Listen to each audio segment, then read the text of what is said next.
ce matin ton amour, ô Père, manifesté à la croix de ton Fils, notre Seigneur, le Seigneur Jésus-Christ. Merci pour ton grand amour. Merci de nous avoir tant aimés. Merci de l'avoir démontré. Merci de l'avoir manifesté. Merci de nous l'avoir exprimé. Merci parce que tu nous le montres, tu nous le témoignes chaque jour. Si nous sommes là ce matin, c'est encore une démonstration de ton amour. C'est ton amour qui nous soutient, c'est ton amour qui fait que nous sommes là. C'est ton amour qui fait que nous sommes. Ton amour donne un sens à notre existence. Ton amour est ce qui est le plus précieux. Ton amour, c'est toi-même. Et nous te remercions. Entretiens-nous encore ce matin dans la révélation de ton amour. Car nous savons que l'éternité ne suffira pas pour que nous découvrions toutes les profondeurs, toutes les dimensions de ton amour. Nous voulons commencer dès maintenant, afin de mieux te connaître, d'être de plus en plus proche de toi, de mieux vivre pour toi et de pouvoir être accompli dans cette vie pour ta gloire. Au nom de Jésus, Amen. Gloire à Dieu. Gloire au Seigneur Jésus-Christ qui est au milieu de vous comme il est au milieu de nous par le Saint-Esprit. Jésus n'est pas dans votre maison par l'Internet, mais par le Saint-Esprit et par la foi. Et l'Internet est un support à travers lequel nous pouvons communiquer, mais la communication divine passe par le Saint-Esprit. Alléluia. J'espère que vous allez bien, que la grâce et la santé divine soient votre partage, que le sang de Jésus vous couvre, vous lave, vous purifie, et que les anges de Dieu protègent chacun d'entre nous. Que l'œuvre du sang de Jésus couvre votre maison, vous couvre et vous protège. Que le sang de Jésus assainisse l'atmosphère, notamment dans cette ville.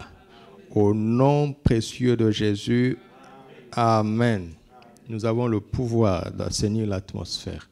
Ne nous taisons pas, ne soyons pas spectateurs, laissant les hommes se battre avec leurs moyens. Battons-nous aussi avec nos moyens. Et quand nous nous battons avec nos moyens, nous sommes sûrs de la victoire. Les hommes ne le sont pas toujours, mais nous sommes sûrs, car le nom de Jésus est imparable. C'est le nom le Tout-Puissant. Et cette année reste l'année du combat spirituel. Comment ? Victorieux. Vous feriez mieux de le dire très fort dans votre maison. C'est l'année du combat spirituel. Comment ? Victorieux. Nous bénissons le Seigneur car c'est l'avant-dernier dimanche de cette fameuse année. Déjà, nous sommes à la fin de l'année et nous bénissons le Seigneur. La télécommande, s'il vous plaît. Gloire à Dieu. Alléluia. Nous sommes dans ce grand sujet que nous allons conclure par la grâce de Dieu dimanche prochain, à savoir vivre, régner et dominer dans l'amour. La conclusion parlera de ces trois verbes, vivre, régner et dominer. Mais jusque-là, tout ce que nous faisons parle de la vie d'amour déjà, n'est-ce pas ? Vous l'avez remarqué. Alléluia. Le témoignage de ce matin m'a touché parce qu'il y a des transformations qui font peur. Et les gens du monde disent, papa va mourir. Mais non. La vraie vie, c'est dans l'amour, dans le pardon. C'est pas la mort. C'est ça qui est normal. C'est le reste qui est anormal. C'est la haine qui détruit. Le pardon vivifie. L'amour vivifie. L'amour ne périt jamais. N'est-ce pas? C'est écrit dans 1 Corinthiens 13, verset 8. Alors, nous avons vu, lorsque je serai devant le Seigneur Jésus-Christ, ce sont des sujets personnels que chacun doit personnifier tous les jours Nous avons vu aussi que Dieu est amour et moi, et toi, tu es comment? Moi aussi, je suis amour. Alléluia. Nous avons vu que l'amour pardonne et toi, tu fais comment? Moi aussi. Moi aussi, je pardonne et je pardonne tout, absolument tout. Alléluia. Ce matin, nous allons voir si je n'ai pas l'amour. 3 points de suspension. Si je n'ai pas l'amour. 3 points de suspension. Qu'est-ce qui se passe? Qu'est-ce qui arrive si je n'ai pas l'amour? Suivez-moi attentivement parce que nous sommes en train d'atterrir en douceur en cette fin d'année. Nous sommes en train de conclure en douceur, de la vraie douceur qui procède de l'amour, d'accord? Pas une douceur fabriquée, superficielle, mais de la vraie douceur qui procède de l'amour. Et nous devons comprendre la puissance de la vérité. Vous savez, dans la vérité, il y a la lumière, il y a la clarté, la vérité n'est pas une opinion. La vérité fait taire les débats. La vérité emmène la conclusion. La vérité remplie et pleine d'assurance. La vérité, c'est l'autorité elle-même. Là où la vérité est établie, les débats cessent. La vérité n'est pas une supposition. La vérité n'est pas une allégation. La vérité, c'est la vérité. La vérité est une conviction. La vérité emmène de l'objectivité. La vérité emmène de la précision. D'accord? Et nous avons la parole de la vérité pour emmener de la clarté, la lumière dans nos vies, afin que nous soyons pleins d'assurance et que nous ne soyons plus ballottés, que nous n'ayons pas besoin d'être agités, que nous soyons stables, remplis d'assurance et pleinement convaincus. Parce qu'on est hésitant quand on n'est pas sûr. Là où la vérité vient, les gens sont sûrs. Alléluia. Et nous voulons nous établir dans la vérité. Et la vérité suprême, il n'y a pas une plus grande vérité au-dessus de l'amour. Alléluia. Il n'y a rien de plus grand. Il n'y a rien au-dessus de l'amour. Il n'y a rien au-dessus.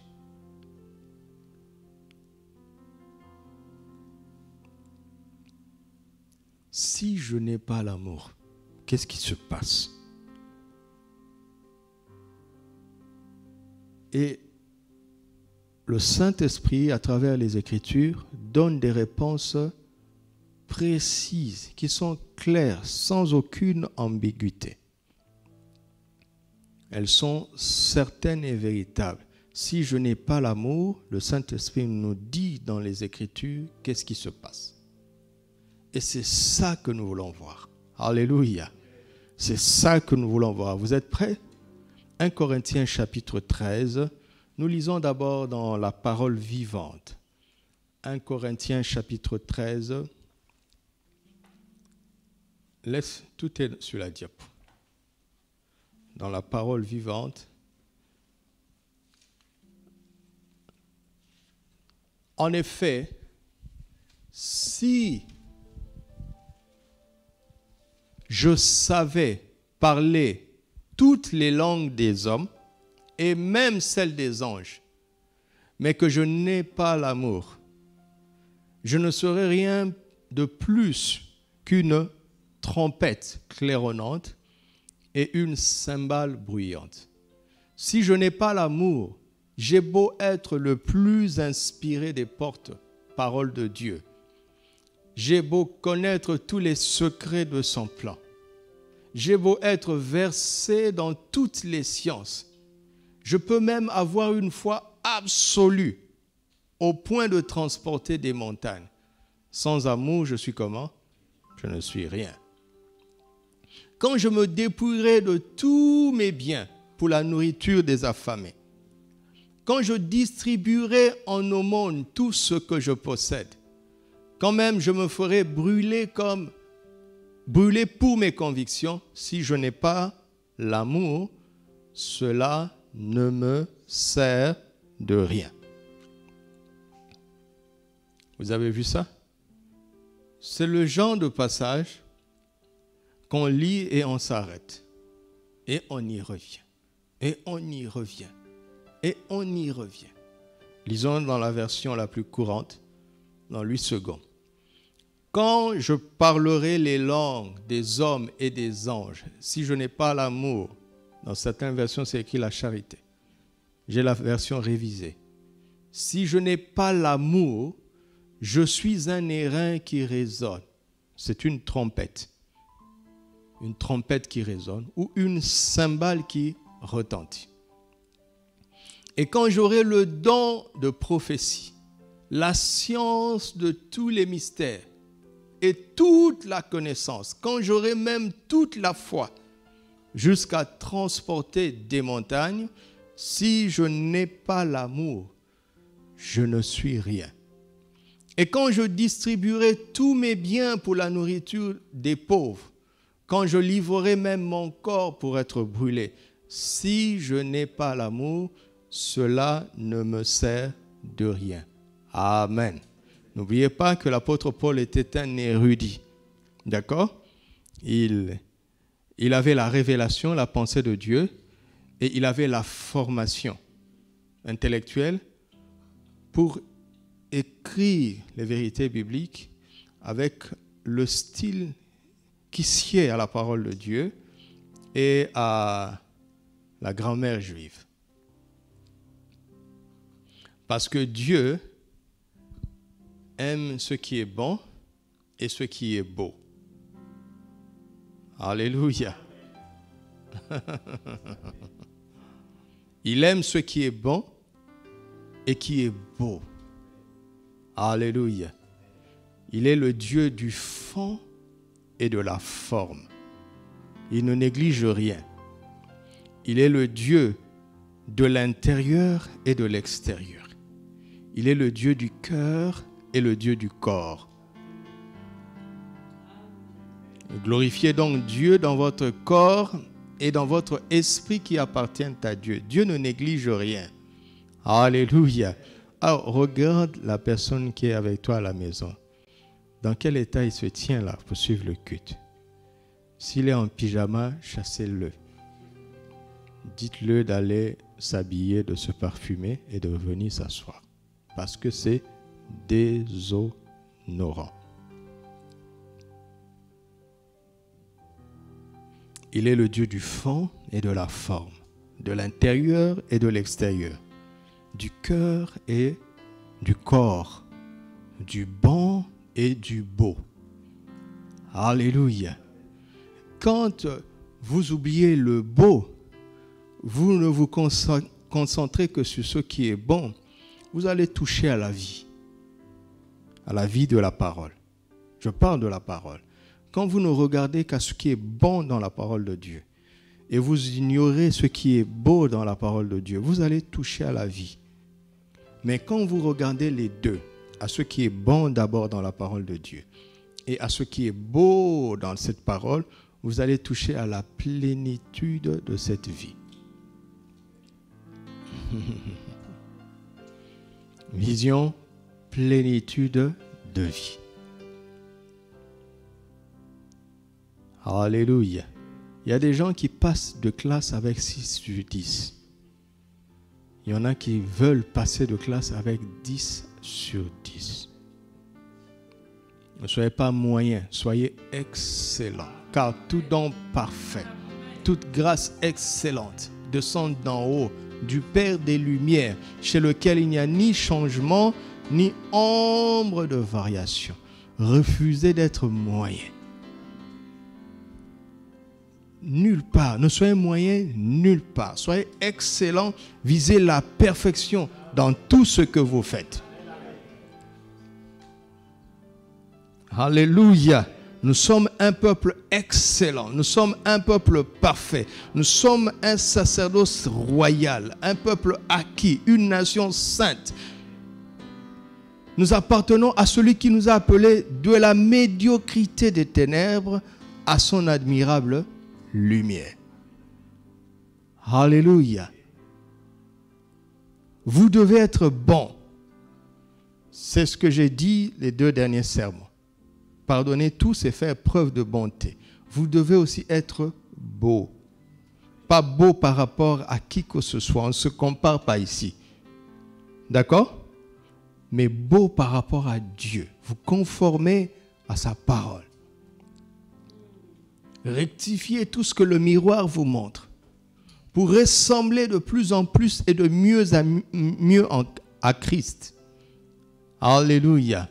Alors, regarde, l'équilibre de ce texte nous montre, Paul nous montre, regardez comment il a parlé.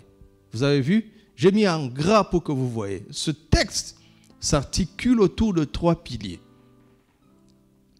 Le message est clair déjà, d'accord? Mais ce message est tenu par 3 piliers qui sont les mêmes. Si je n'ai pas l'amour, si je n'ai pas l'amour, si je n'ai pas l'amour, si je n'ai pas l'amour, si je n'ai pas l'amour, si je n'ai pas l'amour. Il y a 3 piliers qui semblent les mêmes, mais qui annoncent 3 conséquences différentes.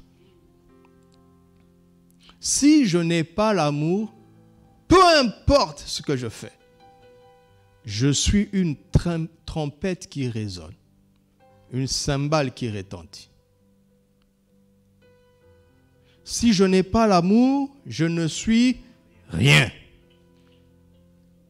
Et si je n'ai pas l'amour, cela ne me sert à rien. Alléluia. Alors, quand j'ai vu ce texte comme ça, je suis resté scotché pendant des heures. Parce que j'ai compris tout de suite que la parole voulait me parler plus profondément qu'elle ne m'a déjà parlé, cette même parole. Si je n'ai pas l'amour, je suis inutile à Dieu. Notez, je vais vous expliquer. Si je n'ai pas l'amour, je ne suis rien. Bien qu'étant parfois utile au monde, je ne suis rien. Si je n'ai pas l'amour, je suis finalement inutile à moi-même. Vous avez vu ça? Si je n'ai pas l'amour, je suis inutile à Dieu. Je suis une simple trompette qui retentit, une trompette qui résonne, une cymbale qui retentit. Je veux vous dire comment j'en suis arrivé à dire que je suis inutile à Dieu. À partir de cette déclaration, je veux vous montrer sur le texte. Si je n'ai pas l'amour, je ne suis rien. Oui, le texte l'a dit clairement, n'est-ce pas? Et finalement, le texte nous dit que si je n'ai pas l'amour, cela ne me sert à rien. Autrement dit, je suis finalement inutile à moi-même. Quel dommage. Alors que dans le verset 3, on montre que j'aurai l'impression, je donnerai l'impression d'être très utile au monde. Distribuant tous mes biens jusqu'à les donner aux pauvres. Mais cela ne me sert à rien. Cela veut dire, je peux paraître être utile au monde et finalement être inutile à moi-même. Expliquez-moi un peu. Comment est-ce que quelqu'un peut être utile aux autres s'il est inutile à lui-même?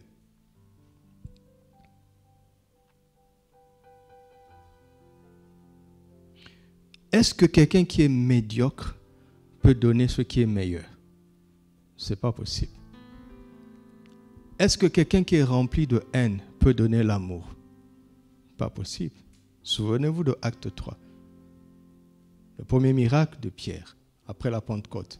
Je n'ai ni or ni argent, mais ce que j'ai quelque chose. Je te le donne. Je te donne ce que j'ai. Je ne me concentre pas sur ce que je n'ai pas. Car ce que je n'ai pas, je ne peux pas te le donner. Il y a des gens qui s'endettent pour faire des cadeaux. Ils donnent ce qu'ils n'ont pas. Il y a des gens qui font des fausses promesses. Ils promettent de donner ce qu'ils n'ont pas. Mais Pierre dit, ce que j'ai, je te donne. Je sais ce que je n'ai pas. Et je ne peux rien faire avec ce que je n'ai pas. Je ne peux pas t'enrichir avec ce que je n'ai pas. Je ne peux pas te bénir avec ce que je n'ai pas. mais au moins je sais ce que j'ai. Et c'est ça que je vais te donner. Si je suis inutile à moi-même, je ne peux pas être utile à quelqu'un d'autre. C'est une illusion. Je me trompe moi-même et je trompe aussi les autres. Vous m'entendez?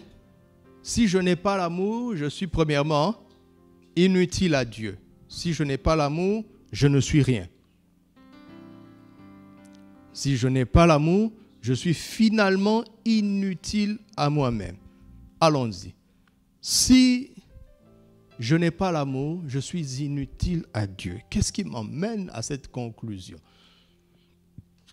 Le premier verset. Quand je parlerai les langues des hommes et des anges, si je n'ai pas l'amour, je suis un airain qui résonne ou une cymbale qui retentit. Quand je parlerai quelle langue? Les langues des hommes et des anges. Et que dire de la langue de Dieu? Vous m'entendez? Vous comprenez ça? Si je parle la langue des hommes, je suis utile aux hommes. Si je parle la langue des anges, je pourrais être utile aux anges. Mais si je ne parle pas la langue de Dieu, comment pourrais-je être utile à Dieu? Parce que pour que je sois utile à Dieu, il faut que Dieu me dise de faire ceci et que je le fasse. Mais si je ne comprends pas son langage, je ferai tout sauf ce qu'il attend. Cela peut être utile aux autres, mais pas à Dieu. Je suis inutile à Dieu. Pourquoi? Par manque de révélation? Non, arrêtez ça. C'est pas ce que le texte dit. Ce n'est pas une question de révélation d'abord. Ce n'est pas une question de prophétie d'abord. C'est une question d'avoir l'amour. Alléluia. Nous avons amené beaucoup de pensées dans la chrétienté qui sont des pensées humaines, des interprétations humaines ou bien des théories qui partent des expériences des gens, des bonnes expériences.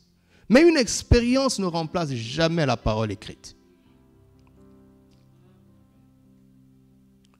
Seigneur, je veux t'être utile, je veux t'être utile. Ce que tu me diras de faire, je le ferai. Dieu regarde.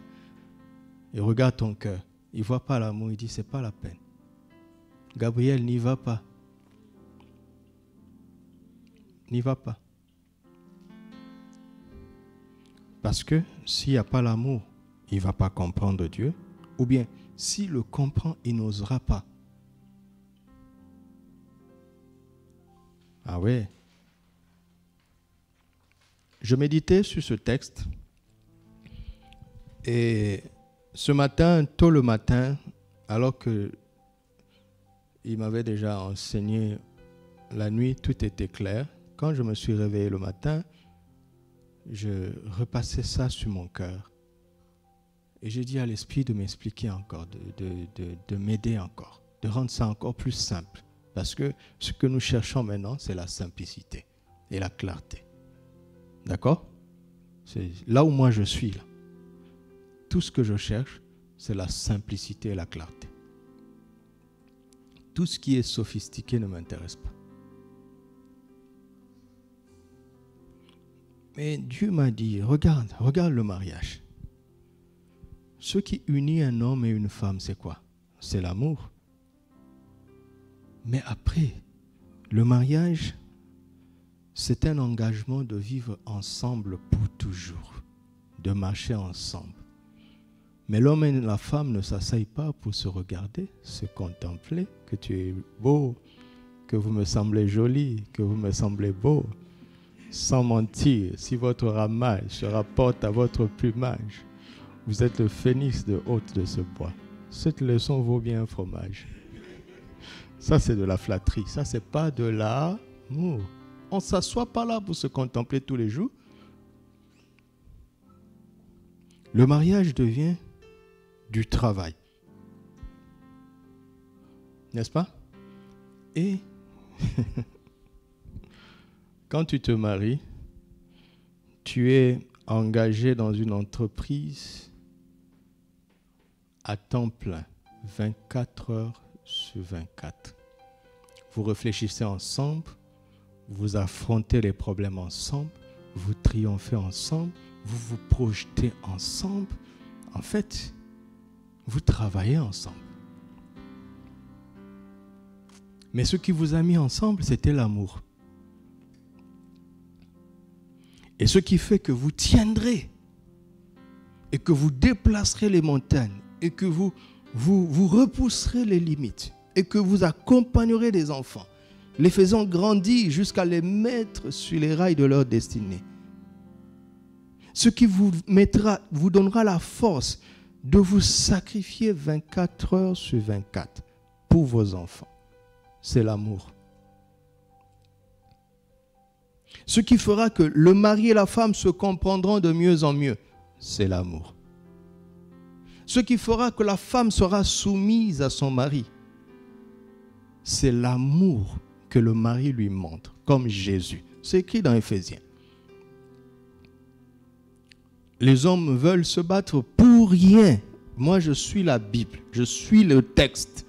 Le texte dit, femmes, soyez soumis à vos maris comme Christ, comme l'Église. D'accord? Marie, aimez votre femme comme Christ a aimé l'Église. Autrement dit, celui qui doit démontrer le plus de l'amour dans le mariage, c'est le mari. Et vous regardez, notre culture est inversée. On dit que ce sont les femmes qui aiment les fleurs, ce sont elles qui sont sensibles, ce sont elles qui ont des chichis. Écoute-moi, n'épouse pas une femme qui aime des chichis. Tu vas souffrir. Mais elle est sensible comme ça, pas pour te donner de l'amour, mais pour en recevoir. Et elle te donnera de la soumission. Donc l'homme doit être expressif dans son amour. Il doit être démonstratif dans son amour. C'est la Bible qui dit ça. La culture humaine dit que l'homme doit être un peu dur, un peu silencieux, un peu avare au mot. Non, non, la culture du royaume ne dit pas ça. Il n'y a pas un seul chrétien qui dira à Jésus qu'il l'aime plus que Jésus ne nous le dit. Oui ou non? L'amour, c'est comme ça. L'amour, c'est cette prédisposition à faire ce que Dieu te demande parce que tu vas le comprendre à travers le langage de l'amour. S'il n'y a pas l'amour, Dieu peut te parler en français. Tu ne comprendras pas profondément ce qu'il attend de toi. Et si tu commences à le comprendre, tu ne le feras pas. Parce que l'amour ne te donnera pas la force de faire les sacrifices qu'il faut, d'accepter les mépris qu'il faut parfois, de t'engager autant qu'il le faut. C'est l'amour. Alléluia. Alléluia. Le problème du verset 1, c'est que cette personne est capable de parler les langues des hommes. C'est-à-dire qu'il est capable finalement de communiquer avec les hommes. Et aussi qu'il est capable de parler les langues des anges, donc il est capable de communiquer avec les anges, mais s'il n'a pas l'amour, il ne peut pas communiquer profondément avec Dieu. Donc il est inutile à Dieu. C'est clair?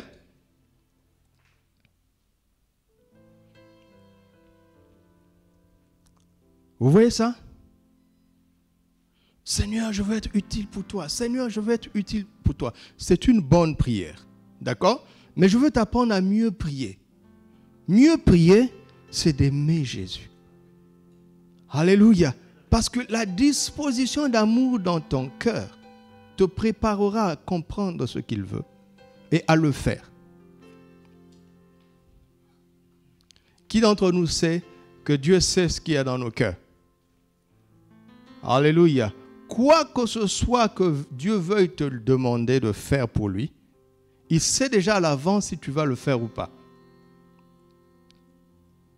C'est pour cela qu'il se tait souvent, parce qu'il sait que même s'il le dit, s'il sait que tu es déjà prédisposé à ne pas le faire, c'est une perte de temps de te le dire. Dieu connaît nos cœurs, n'est-ce pas? Ne faites pas comme si Dieu ne connaissait pas nos cœurs. comme s'il est limité à ce qu'on exprime. C'est faux. Il connaît nos cœurs. Une parole n'est pas encore sur nos bouches qu'il la connaît déjà. Jésus connaît ton cœur. Il connaît mon cœur. Être utile à Dieu, ce n'est pas d'abord une question d'action. C'est une disposition intérieure. Et cette disposition intérieure qu'il veut voir, c'est simple, c'est l'amour. Alléluia. Il y a plein de gens qui ne sont pas remplis de l'esprit, qui sont plus utiles à Dieu que ceux qui sont remplis de l'esprit et qui prophétisent. C'est dommage. Quand on n'est pas rempli de l'esprit, on est limité. Et c'est important de chercher la plénitude de l'esprit. On est limité. Mais quand on aime Dieu, on devient utile.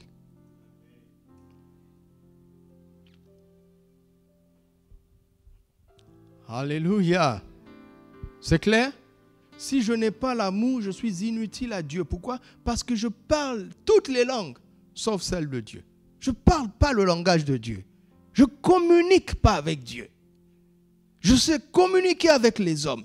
Je saurais communiquer avec les hommes. Je pourrais même communiquer avec les anges. Mais si je ne communique pas à Dieu, comment pourrais-je lui être utile? Donc, si je n'ai pas l'amour, la première conséquence et la plus importante, c'est que je suis inutile à Dieu. C'est clair? 1 Corinthiens chapitre 14, verset 2. En effet, celui qui parle en langue, alléluia, ne parle pas aux hommes, mais à qui? À Dieu, car personne ne le comprend. C'est un esprit qui dit des mystères. Voici quelqu'un là, contrairement à 1 Corinthiens 13, 1, ce dernier, lui, il parle ni la langue des hommes, ni la langue des anges. Parce que quand on dit personne ne le comprend là, ce n'est pas que les humains. Voici quelqu'un qui a réussi. Et vous savez que chacun d'entre nous sait parler une langue intelligible, n'est-ce pas? Il n'est pas possible de ne parler qu'en langue. Mais si tu parles en langue, tu as en plus de la capacité de pouvoir communiquer aux hommes, tu as la capacité de communiquer dans un réseau crypté à Dieu. Un réseau crypté unique que personne ne peut décoder, à moins que le Saint-Esprit ne le permette, parce que là, maintenant, ton parler en langue est devenu une prophétie. Alléluia.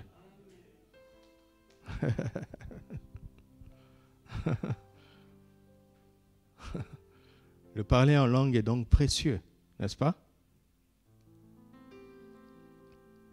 Quand je prie pour que mon cœur soit rempli d'amour, parce que la vie de tous les jours nous lasse. Vous comprenez? Elle nous lasse. Je me tiens dans la présence de Dieu dans l'adoration. Parce que dans l'adoration, je redonne à mon esprit de l'autorité sur mon âme. D'accord? Les fleuves d'amour que l'Esprit a déjà répandus en moi, je leur permets de déborder de mon esprit et de remplir mon âme.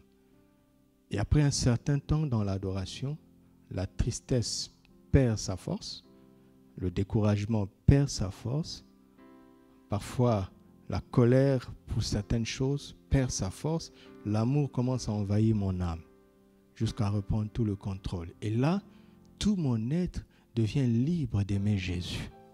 Il n'y a plus d'obstacle. Alléluia. Alléluia. Et je prie en langue, et je parle en langue, je parle en langue. Je ne cherche pas à faire des requêtes, parce que mes requêtes doivent être intelligibles. Je dois dire à Dieu, donne-moi 2 pains ou 3 pains. Et quand je prie en langue, je ne prie pas pour mes besoins.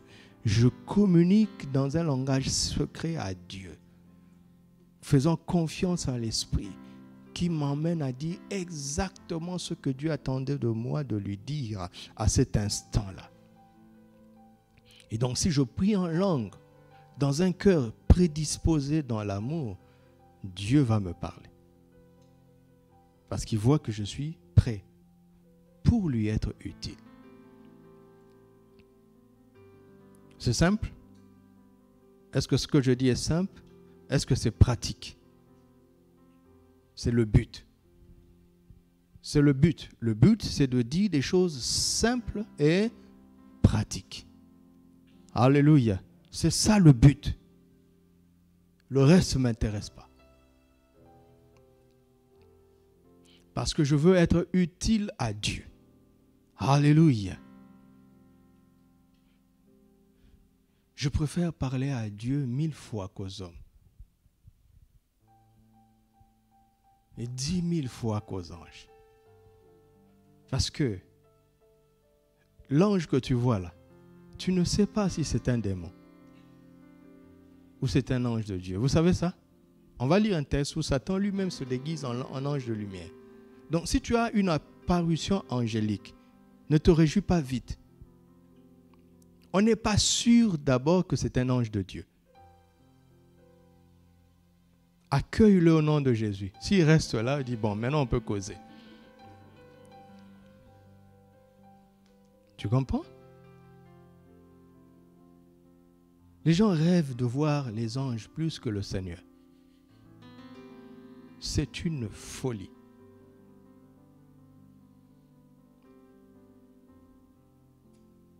Nous pouvons parler à Dieu avec la langue des hommes, d'accord?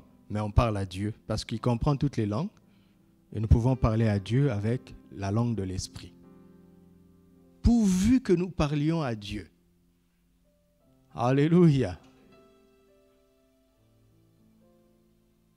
J'ai commis beaucoup d'erreurs dans la vie quand à un moment donné, je parlais à certaines personnes plus qu'à Dieu. C'est fini. Il n'y a pas quelqu'un à qui je parle plus que le Saint-Esprit, même pas ma femme. Je parle constamment au Saint-Esprit et après, je parle beaucoup à ma femme. Si je parle à quelqu'un plus qu'à ma femme, il y a un problème. Ce n'est pas normal. Tu m'entends, frère qui est marié ou sœur qui est mariée? Si tu es plus à l'aise avec quelqu'un d'autre que ton conjoint, il y a un problème. Mais si tu parles à ton conjoint plus qu'à Dieu, il y a aussi un problème. Alléluia.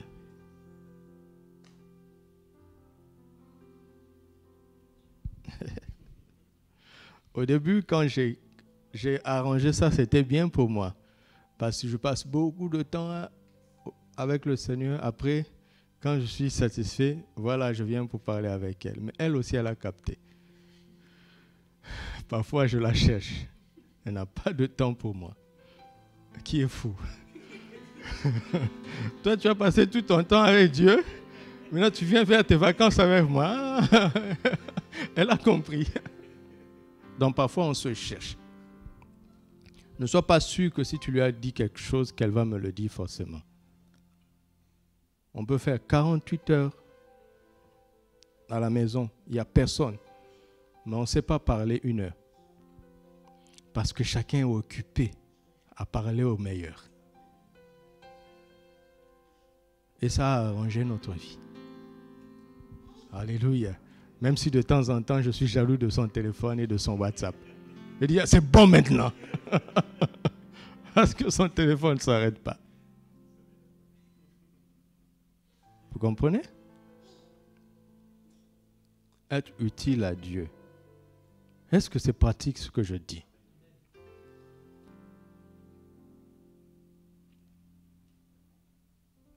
Écoutez-moi, c'est très important. Ces simples choses que je suis en train de dire sont très importantes. Elle est en train de répondre au message, c'est bien. Alléluia. Tant qu'elle ne pleure pas, ce n'est pas un problème. Alléluia. Alors, regardons, vous avez vu,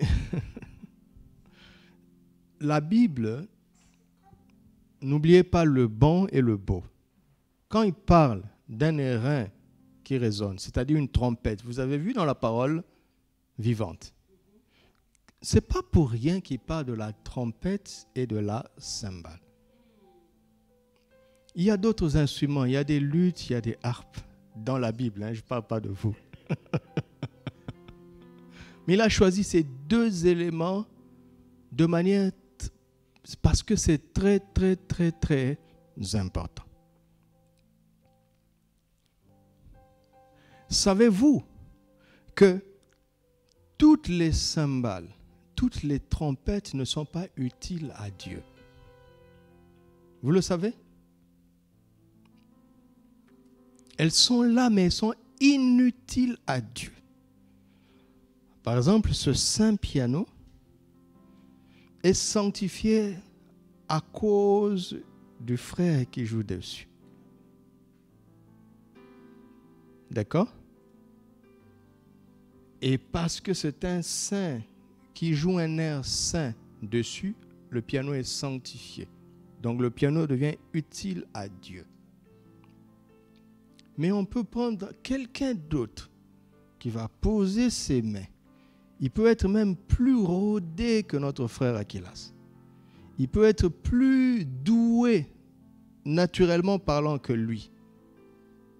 Mais il va sortir un air qui n'est pas utile à Dieu. Alléluia. Et les passages sont là, notez-les, 1 Chroniques 13, verset 8, et ainsi de suite.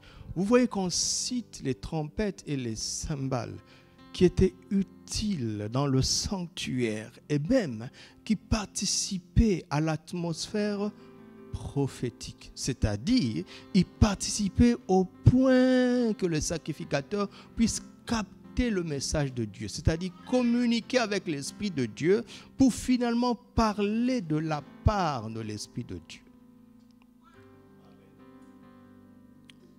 Alléluia. Et 1 Corinthiens 15, versets 51 à 52 et 1 Thessaloniciens 4, 15 à 18 parle de trompettes.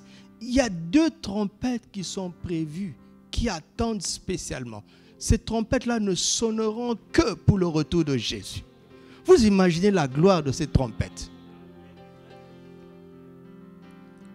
Mais il y a beaucoup de trompettes qui ne sont pas utiles à Dieu. Alléluia. Donc la pensée profonde de ce premier verset, c'est de dire, quel que soit le niveau de mon langage, de mon éloquence, si je n'ai pas l'amour, je suis un simple instrument qui n'est pas utile à Dieu. Mais parce que je suis un instrument, quelqu'un d'autre va se servir de moi. Parce que le piano ne refusera pas de jouer si un criminel se met dessus. Le piano n'a pas le pouvoir de refuser. L'instrument n'a pas le pouvoir de refuser. Vous comprenez ça? C'est l'amour qui protège l'instrument que tu es. Si tu négliges l'amour, le vase que tu es va servir aux hommes, va servir aux anges. Et vous comprenez de quelle sorte d'ange je parle? Voici le chrétien qui néglige l'amour, qui va être utile aux démons. Parce qu'il est charnel. Il est vraiment en Christ. Mais quand le diable veut décourager quelqu'un dans l'église, il sait par où passer. Quand les démons veulent mépriser quelqu'un dans l'église, ils savent par où passer. Ne sois pas un instrument d'un démon. Tu m'entends maintenant? Tu commences à comprendre? Refuse d'être un instrument d'un démon. Refuse d'être un instrument des hommes méchants.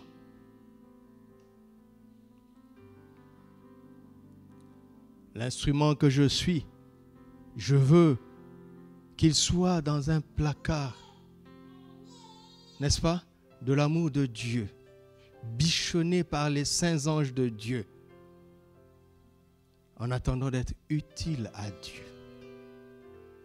Alléluia. Est-ce que vous savez que nous sommes tous des instruments? Ceux qui savent chanter leur corde vocale, c'est un instrument de musique. Nous sommes tous des instruments. Chacun d'entre nous est appelé à être utile à Dieu de manière spécifique, d'une telle manière que personne ne pourra faire ça à ta place. Vous m'entendez? Tu prends mon message là, tu donnes à quelqu'un, il ne prêchera jamais comme moi. Il peut faire mieux que moi ou moins bien que moi, mais jamais, alors jamais comme moi. Parce qu'il n'y a pas deux espèces parfaitement identiques. Et il n'y a pas deux missions parfaitement identiques. Ce que tu es appelé à faire de la part de Dieu, l'utilité que tu es appelé à avoir pour Dieu, personne de toute l'existence ne l'aura. Vous m'entendez? Personne. Quelqu'un peut remplacer ta fonction, mais il ne remplacera jamais ta personne. Alléluia. Dieu a suscité David pour roi à la place de Saül. Mais David n'était pas exactement comme Saül. Dans le côté positif. Mais il fallait compenser quelques lacunes. Il n'y a que la sagesse de Dieu qui peut faire ces choses-là. Compenser les lacunes avec une personnalité différente. Dieu parfois est amené de forcer les choses. Mais son plan idéal, c'est que chacun fasse ce qu'il est appelé à faire. Et vous devez savoir que si je fais aujourd'hui ce que je ne suis pas appelé à faire, je suis en train de faire ce que quelqu'un d'autre aurait fait. Je suis en train d'embrouiller le système divin. Mais qu'est-ce qui va me donner cette précision? C'est l'amour. Vous m'entendez? C'est l'amour qui m'aidera finalement à trouver ma place et à rester à ma place. C'est l'amour qui me mettra dans l'agenda divin chaque jour. C'est l'amour. Tu comprends ce que je dis? C'est l'amour. Voici pourquoi l'amour est très important. Alléluia. Je veux être utile à Dieu chaque jour, à chaque instant de ma vie. Et j'ai compris le secret. Le secret, c'est quoi? C'est l'amour. Alléluia. Regarde, Dieu a dit à Samuel, il a entendu la parole, d'aller oindre un fils d'Isaïe. Mais il s'est trompé combien de fois? Il s'est trompé 7 fois. D'accord? Ce n'est pas parce que tu as entendu une phrase précise que tu réussiras. Le langage de Dieu dépasse les mots. C'est un langage d'amour d'abord. Alléluia. Lisons le psaume 150. Affiche le psaume 150. Le psaume 150. Louez l'Éternel. Louez Dieu dans son sanctuaire. Louez-le dans l'étendue où éclate sa puissance. Louez-le pour ses hauts faits. Louez-le selon l'immensité de sa grandeur. Louez-le premièrement à quoi? Au son de la trompette. Ensuite, louez-le avec le luth et la harpe. Louez-le avec le tambourin et avec les danses. Louez-le avec des instruments à cordes et le chalumeau. Louez-le avec des cymbales sonores. Louez-le avec des cymbales retentissantes. Que tout ce qui respire loue l'Éternel. Louez l'Éternel. Le but de ce psaume, le tout dernier psaume, c'est une exhortation à la louange. Que tout ce qui existe loue l'Éternel, d'accord? Et quant à nous les humains, le psalmiste nous exhorte à le louer avec les instruments. Le tout premier instrument qu'il cite, c'est la trompette, montre-le. Et le tout dernier, ce sont les cymbales. Ça ne veut pas dire que les cymbales sont plus importantes que les luttes. Mais c'est le beau de la parole de Dieu qui est là comme ça. Parce que le Saint-Esprit savait ce qu'il dirait des siècles plus tard en 1 Corinthiens 13. Tous les instruments sont cernés entre les cymbales et la trompette. Pourquoi? Pour dire que chaque instrument doit être utile à Dieu. Et le moyen pour être utile à Dieu, c'est quoi? L'amour. Alléluia. Vous avez compris? Il n'y a pas de compétition entre les instruments. C'est le langage qui est comme ça. C'est l'intelligence divine qui est comme ça.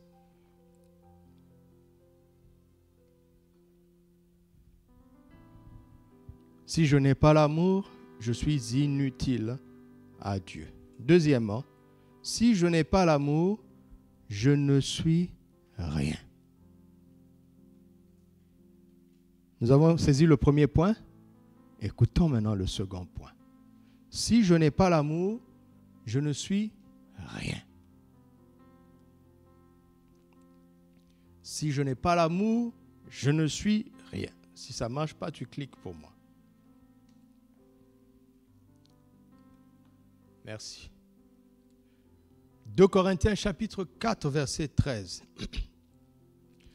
Et comme nous avons le même esprit de foi qui est exprimé dans cette parole de l'Écriture, j'ai cru, c'est pourquoi j'ai parlé, nous aussi nous croyons, c'est pour cela que nous parlons. Amen. Ça c'est l'opération de l'esprit de foi. Verset Romains 10, 17. Ainsi la foi vient de ce qu'on entend, et ce qu'on entend vient de la parole de Christ. Regardez ces deux versets, fixez-le dans votre esprit. La foi vient de ce qu'on entend et ce qu'on entend vient de la parole de Christ. Et quand nous sommes animés de l'esprit de foi, nous croyons et nous parlons. Nous ne nous taisons pas quand nous avons cru. Si nous nous taisons après avoir cru, nous immobilisons l'esprit de foi. Ce n'est pas que nous n'avons pas la foi, parce que nous avons cru. Quand nous avons cru, nous avons la foi. Mais nous ne permettons pas à l'esprit d'utiliser notre foi. Alléluia. L'esprit utilise notre foi quand nous parlons après avoir cru. Alléluia. Et pour que nous croyions, nous devons entendre ce que Christ a dit. Donc la foi est intimement liée aux paroles. Alléluia. C'est clair? La foi est intimement liée aux paroles. Pour que je croie, je dois entendre ce que Christ a dit et que je le crois. Et si je le crois, le Saint-Esprit est là maintenant. Il veut utiliser ma foi. Pour qu'il utilise ma foi pour faire des choses extraordinaires, il faut que je parle conformément à ce que j'ai entendu Christ dire et que j'ai cru dans mon cœur. Amen. Alors, qu'est-ce qui se passe? Qu'est-ce qui se passe? 1 Corinthiens chapitre 13, nous revenons. Nous sommes toujours dans ce texte. Quand je parle les langues des hommes et des anges. D'accord? Ici, je ne communique qu'avec les hommes et avec les anges. Donc, quelle est cette foi qui ne vient pas de la parole de Christ? J'ai la foi pour transporter toutes les montagnes. Vous avez vu? Mais pourtant, je ne parle pas à Dieu. Je ne parle pas la langue de Dieu. Ok? Je ne parle que la langue des hommes. Je ne parle que la langue des anges. Comment je fais pour déplacer ces montagnes? D'où me vient cette foi qui ne vient pas de la parole de Christ? D'où me vient cette foi qui ne parle pas le langage de l'Esprit de Christ? Vous me suivez? D'où me vient cette foi? D'où vient-elle? D'où vient-elle? D'où vient-elle? Et là, je veux que vous m'écoutiez très attentivement. C'est que Paul est en train de nous dire qu'il est une foi qui va jusqu'à déplacer les montagnes, qui est conférée à ceux qui ne parlent que le langage des hommes et des anges.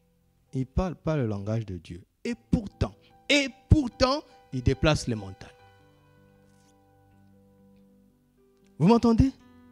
Et pourtant, ils font des exploits. Déplacer les montagnes, ça veut dire résoudre des problèmes extrêmement difficiles. N'est-ce pas que les nations résolvent des problèmes extrêmement difficiles? S'il faut même parler littéralement des montagnes, l'autoroute qui va à Gadir est une prouesse extraordinaire. Ils ont percé des montagnes pour frayer un chemin. Pas avec le nom de Jésus, avec le nom de la science et de la technologie.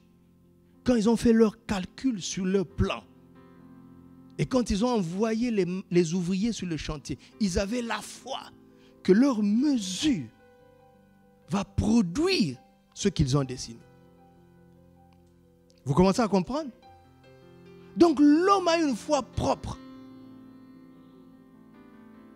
Les anges ont leur foi. Alléluia. Les anges ont des capacités. L'homme a des capacités. Et le chrétien qui néglige l'amour sera réduit à ses propres capacités et courra le risque de recourir aux capacités angéliques. Quelqu'un qui n'a pas d'amour et qui bénéficie de l'aide des anges, sachez que ces anges sont des démons. Parce qu'aucun ange de Dieu ne peut aider quelqu'un qui ne communique pas avec Dieu.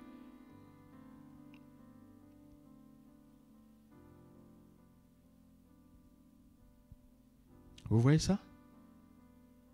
Nous allons aller plus loin. Marc chapitre 11, verset 22. J'ai mis dans la version Nouvelle Bible Seconde parce que c'est lui qui traduit le mieux. Il dit, Jésus leur dit, ayez la foi de Dieu. Amen, je vous le dis. Celui qui dira à cette montagne, ôte-toi de là et jette-toi dans la mer, sans hésiter dans son cœur, mais en croyant que ce qu'il dit arrive, cela lui sera accordé. Vous voyez, donc la foi de Dieu déplace aussi les montagnes. Amen.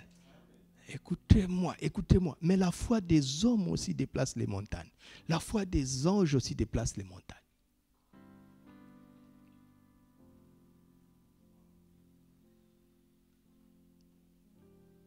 Mais si je déplace les montagnes avec la foi des hommes ou avec la foi des anges, je ne suis rien. Paul ne dit pas que je ne fais rien. N'est-ce pas? Il y a une nuance.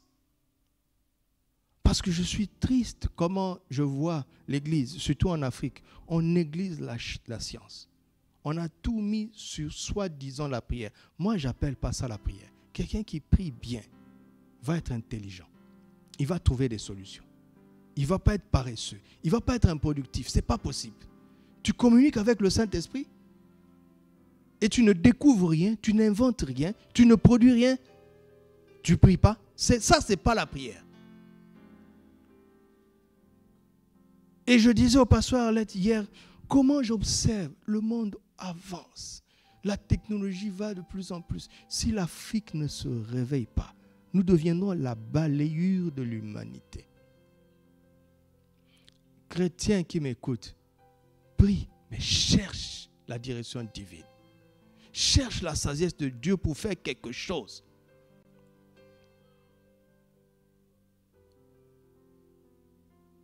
Ils déplacent les montagnes avec leur propre foi.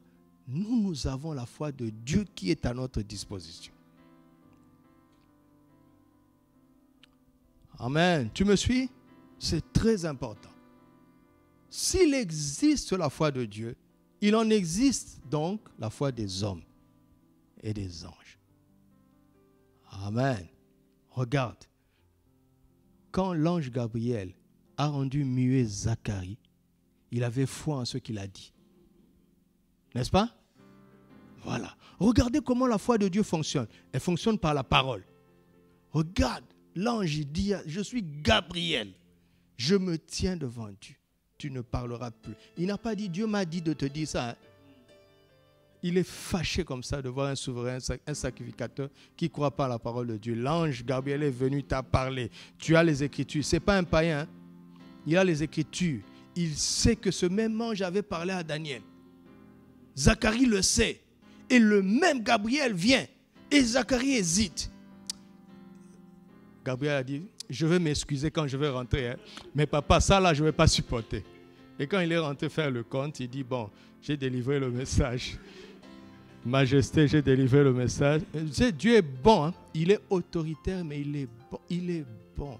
Les gens qui ont vu Jésus disent, il est tellement bon. Pour parler humainement, il dit, il est tellement gentil, mais il est ferme. C'est-à-dire, il ne badine pas avec les moindres détails. Dans toute sa bonté, il est ferme. Dans l'ange Gabriel, ça c'est moi. Hein? Il dit, Majesté, j'ai fait ce que vous m'aviez dit de faire. Dieu sourit. Dit Gabriel, ton travail c'est de parler. qu'est-ce que tu vas faire à mon serviteur? Majesté, je ne pouvais pas supporter une telle incrédulité, Majesté. Non, c'était pour dire, hein, quand Gabriel lui a dit qu'il ne parlera pas, il avait foi en ce qu'il avait dit. Il n'avait aucun doute. D'accord? Et vous voyez les hommes qui veulent dynamiter une montagne. Ils prennent de mesures. Ils prennent leurs munitions. Ils ont fait des calculs sur papier. Ils ont posé. Et ils reculent. Ils ont même mesuré la distance de sécurité. Ils ont la foi que quand ils vont appuyer le bouton, la montagne ne sera plus. Ils appuient sans hésiter. Ils ont foi en leur solution. Vous voyez ça?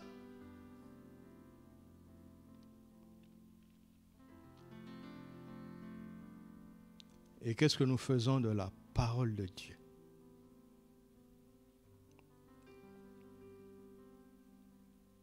Qu'est-ce qui paralyse notre foi? C'est le manque d'amour, encore une fois. Parce que la foi est agissante comment? Par l'amour. Regardons à nos cœurs. Hein? S'il existe la foi de Dieu, il en existe aussi des hommes et des anges. Regardez Jacques chapitre 2, verset 18. Oui, tout ce que je dis, je le prends dans la parole de Dieu. Je ne réfléchis pas. Hein? Mais ne vous en faites pas. Hein? Ces versets, je ne les connaissais pas comme ça. Hein? Je me tiens dans la présence de Dieu, j'écoute, je pose des questions, je reçois, j'exprime mon incompréhension, j'exprime mon ignorance. Le langage de Dieu, ce sont les Écritures. Et je dis, ce n'est pas le français, hein, parce que le même texte est traduit dans toutes les langues. Mais la langue de Dieu, c'est le Logos. Ce sont les Écritures. Quand il veut m'emmener à mieux comprendre, il me dit, va dans tel passage. Vous m'entendez? Jacques chapitre 2, verset 18. Mais quelqu'un dira, tu as la foi, et moi, j'ai les œuvres. Montre-moi ta foi sans les œuvres, et moi, je te montrerai la foi, pas ma foi. Hein? Vous avez vu, non? Je te montrerai la foi, c'est-à-dire la foi de Dieu. Tu as ta foi, d'accord? Mais elle est stérile. Moi, je ne veux pas te montrer ma foi parce que la mienne aussi est stérile. Vous allez me dire, mais cette foi-là transporte les montagnes. Attends. Il dit, tu crois qu'il y a un seul Dieu. Tu fais bien, mais les démons le croient aussi. Donc, les démons ont une foi. Vous voyez ça? Tout le monde a la foi.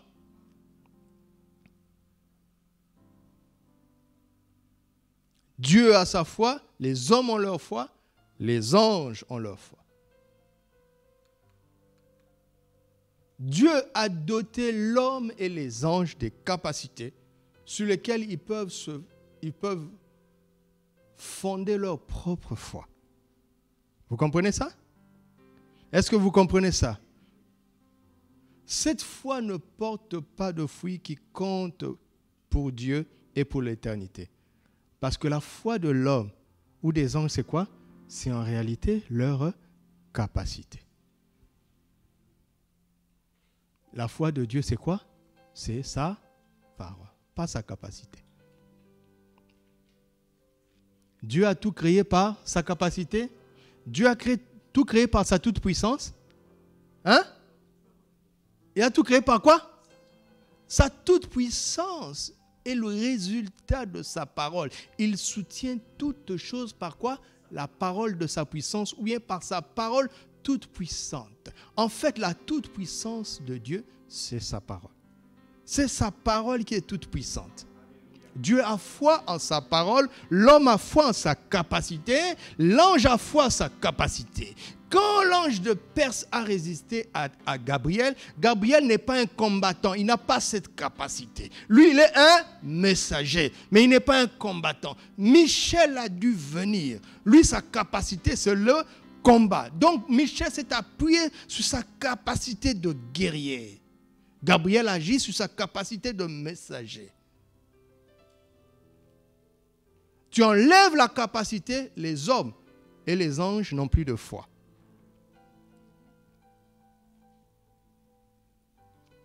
Alléluia. Regardez maintenant comment c'est intéressant. Au commencement était la parole. C'est-à-dire, avant que Dieu n'ait démontré sa capacité, il y avait sa parole. Donc, si tu enlèves la capacité de Dieu et que tu lui laisses sa parole, tu n'as rien fait. Donc, si on t'enlève tout et qu'on te laisse la parole de Christ, tu n'as rien perdu. Alléluia! C'est pour ça qu'il dit, mon juste ne vivra pas par son diplôme, mon juste ne vivra pas par son travail, mon juste ne vivra pas par sa compétence, mon juste ne vivra pas par sa capacité, mais mon juste vivra par quoi? La foi. La foi. Pas sa foi, Habakkuk. Sa révélation était limitée. Mais Hébreux 10, 30 et Romains dit, mon juste vivra pas la foi. C'est-à-dire quoi? Pas la foi de l'homme, mais la foi de Dieu. Alléluia. Et Dieu a foi en quoi? En sa parole.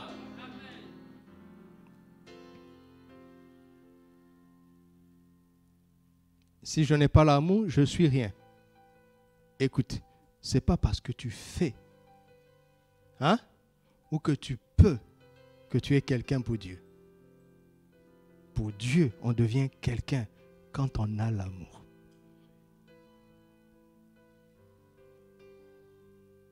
On a fait, on a été capable 50 ans plus tard. Attendez 50 ans. Ceux qui viennent de mon pays, ils ne savent même pas qui est Mobutu. Mais Mobutu pour nous, mais c'était presque Dieu. Il est effacé dans l'histoire. S'il avait vraiment aimé la nation, même dans la monnaie, il n'y a plus son visage dans la monnaie. Il n'y a presque plus de traces. Que des traces négatives. Vous voyez ce que l'amour fait? L'amour efface les gens de l'histoire. Des gens capables pourtant. Le manque d'amour.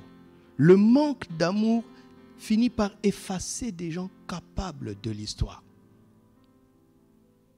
Mais si tu as l'amour, on ne peut pas t'effacer. Parce que quand Dieu dit tu es quelqu'un, qui va le contredire? Oh, que l'amour est important, n'est-ce pas? Alléluia. Est-ce que je vous éveille ce matin sur l'importance de l'amour? Si je n'ai pas l'amour, je suis rien. Absolument rien. Paul ne dit pas que je ne peux rien. Parce que je pourrais certaines choses de par ma puissance, ma capacité personnelle. Et certains vont même recourir aux anges, c'est-à-dire aux démons. Vous comprenez, non? Vous voyez de quoi je parle? Certains font des exploits en s'appuyant sur l'occultisme, en s'appuyant sur les fétiches, c'est-à-dire en recourant à la capacité des démons pour leur propre perdition, leur propre destruction. Et même finalement, ils finissent dans la honte. Regardez-les, regardez la fin de leur vie.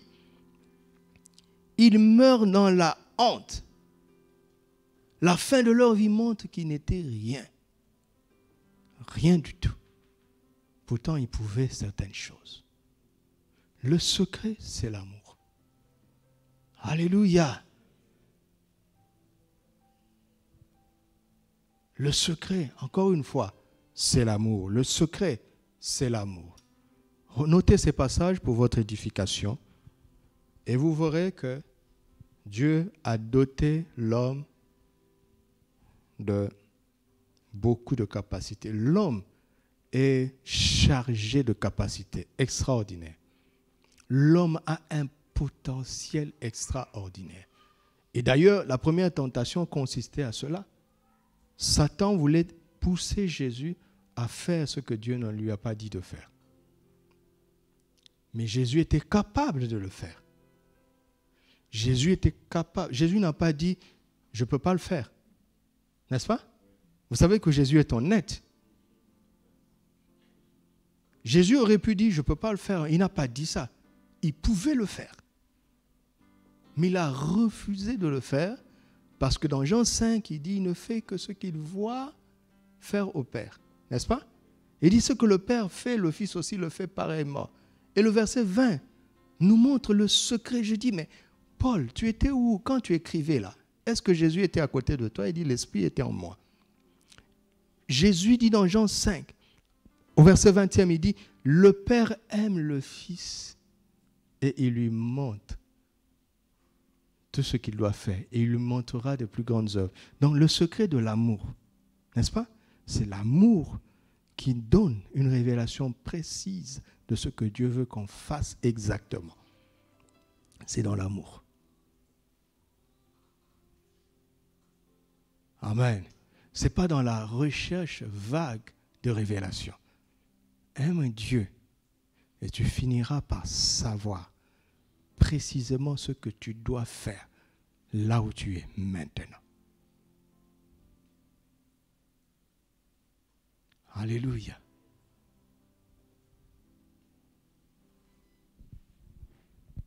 Galates 5, 16, 17 dit marcher selon la chair. Seulement dit l'homme livré à lui-même, c'est-à-dire l'homme qui n'a recours que sa propre capacité. Dans Philippiens 3, il dit les vrais circoncis, c'est nous qui ne mettons pas notre confiance en la chair. Autrement dit, dans les versions allégées disent qui ne mettons pas notre forte confiance dans notre propre capacité. Parce que nous avons des capacités. Vous m'entendez?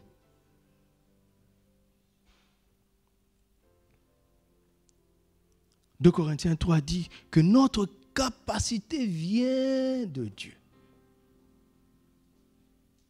Ce n'est pas que nous ayons choisi de concevoir les choses par nous-mêmes. Nous aurions pu le faire, mais nous refusons de le faire. Nous nous appuyons sur ce que Dieu nous dit. Alléluia. Vous me suivez toujours? Suivez, c'est très important. Regardez. Moïse a été disqualifié dans Nombre 20 parce qu'il a frappé 2 fois le rocher. N'est-ce pas? Alors que Dieu lui avait dit de parler. OK? Et Dieu n'était pas content de cette désobéissance. Il dit, vous ne m'avez pas sanctifié. Question, Seigneur, il ne fallait pas que l'eau sorte? Si Moïse n'a pas respecté strictement ce que tu lui as dit, pourquoi l'eau est sortie du rocher? Vous m'entendez? Pourquoi l'eau? Donc, il ne faut pas dire que parce qu'il y a le résultat, Dieu est d'accord avec moi. La première fois, Dieu lui avait dit, frappe le rocher. Et vous savez, quand Dieu donne, il ne reprend plus. À partir de ce moment-là, Moïse a eu la capacité, le don de faire sortir l'eau s'il frappe le rocher. Vous m'entendez? C'est là où le plus difficile commence, où tu dois maîtriser le don que tu as pour ne pas t'en servir comme tu le veux. Parce que le Saint-Esprit, dans 1 Corinthiens 12, distribue à chacun comme lui, il le veut. Si tu as manifesté un don spirituel une fois, tu m'entends? Écoute-moi. Si tu as manifesté un don spirituel une fois, tu l'as pour toujours. Tu peux décider à n'importe quel moment de le manifester. Je sais que beaucoup ne le savent pas, mais dis Amen. Parce que ce que je dis est la vérité. La preuve, vous voulez que je vous donne une preuve? Regarde. Si tu as parlé en langue une fois, tu peux décider à n'importe quel moment de parler en langue. Oui ou non? Il en est de même de tous les autres dons. Par contre, le parler en langue, c'est le don où Dieu nous a donné la permission d'en faire usage comme on veut, quand on le veut. Lisez bien 1 Corinthiens 12, 13, 14. Il n'en est pas ainsi des autres dons. Alléluia. Jésus a guéri un malade pour la première fois. À partir de ce moment-là, il avait le don de guérison. On lui dit que Lazare est malade. D'accord? Il pouvait partir avec son don et guérir Lazare, mais il ne l'a pas fait. Parce qu'il était soumis à la volonté du Père. S'il était allé, il aurait guéri Lazare. Mais il serait passé à côté du plan de Dieu, de toucher tout ce qui était venu à Jérusalem par le miracle éclatant de la résurrection. Vous me suivez? Donc Moïse avait le don de faire sortir l'eau du rocher s'il le frappe. Mais attention, ce rocher c'est Christ. Il a été frappé une fois. Il n'ira pas à la croix une deuxième fois. C'est là où on fait attention avec nos dons. Alléluia. Le frère qui joue au piano là, il peut aller le week-end à Marrakech, jouer dans une boîte de nuit et revenir avec 10 000 dirhams. Le don ne va pas s'arrêter. Vous entendez? Il ne va pas s'arrêter le don.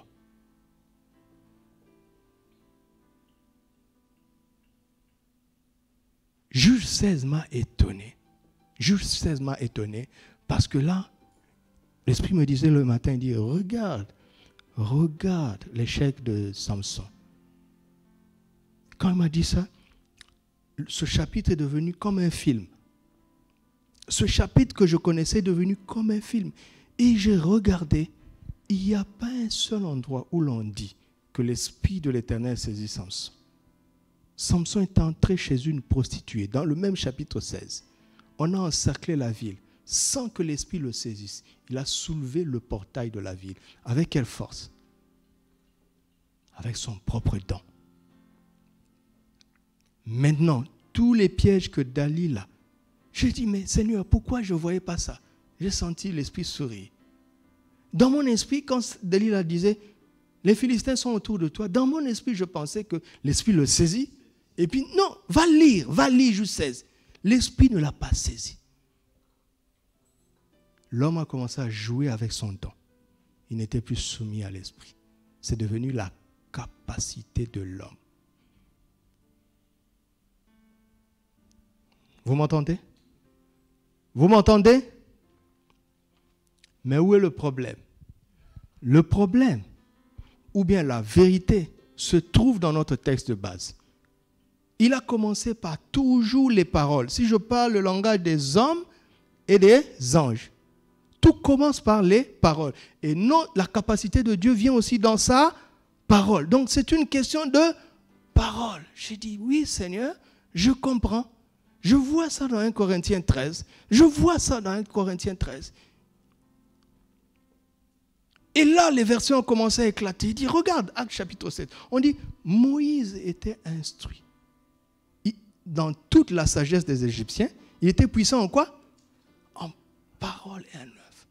Ça dit, Moïse avait accès à la puissance égyptienne à travers les paroles des Égyptiens. Regarde Daniel, chapitre 3, verset 5. Le roi a pris les nobles, les jeunes nobles d'Israël. Il les a mis, on leur a appris quoi? Les langues et les lettres des Chaldéens. On ne leur a pas appris des sinus, des cosinus. Les langues et les lettres. C'est-à-dire que la langue de Chaldéens. Ils ont eu accès à la quintessence même de la langue de Chaldéens. Et à cause de cela, ils étaient parmi les sages, les magiciens.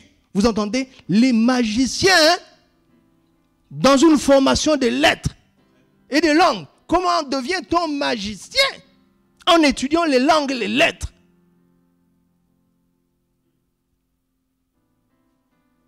Mais, comme Daniel savait parler la langue de Dieu, lui et ses amis étaient 10 fois supérieurs. Amen. D'où le secret. Regardez Samson. Il ne parlait pas avec Dieu. Il ne priait pas. Alors le don a été récupéré par la capacité de l'homme et par la capacité des démons. Il ne parlait pas avec Dieu. Il ne parlait pas la langue de Dieu. Il se contentait de parler aux hommes. Moïse, la frustration du peuple, la pression a fait que quand il est sorti de là, Dieu lui a dit une phrase. Regardez toutes les phrases qu'il dit aux hommes. Alléluia. pratiquer la prière en parlant à Dieu, en communiquant avec Dieu, avec la Bible. J'ai dit quoi?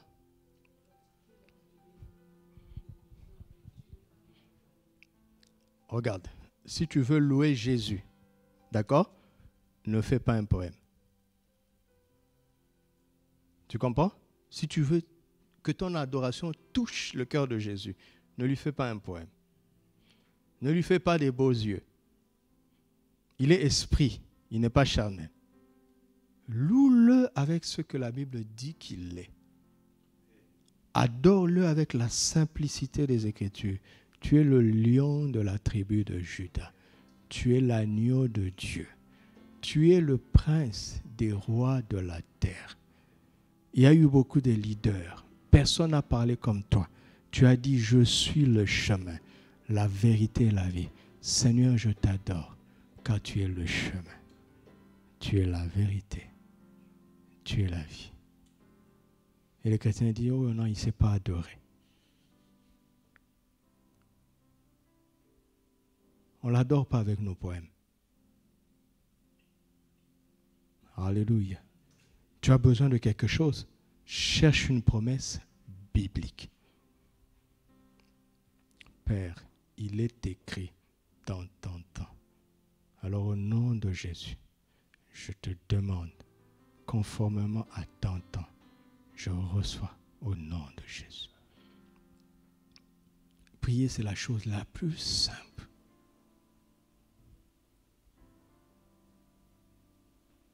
Alléluia.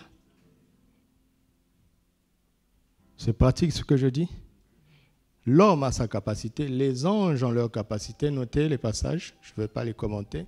En 2 Corinthiens 11, c'est là où on dit que Satan se déguise en ange de lumière, donc il a aussi ses faux prophètes qui se déguisent.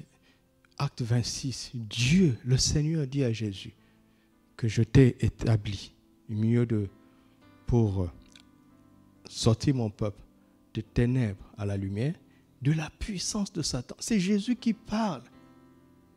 Jésus dit la puissance de Satan. C'est Jésus qui parle.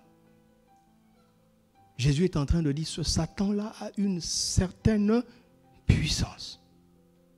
Mais le nom de Jésus est au-dessus de lui. Amen.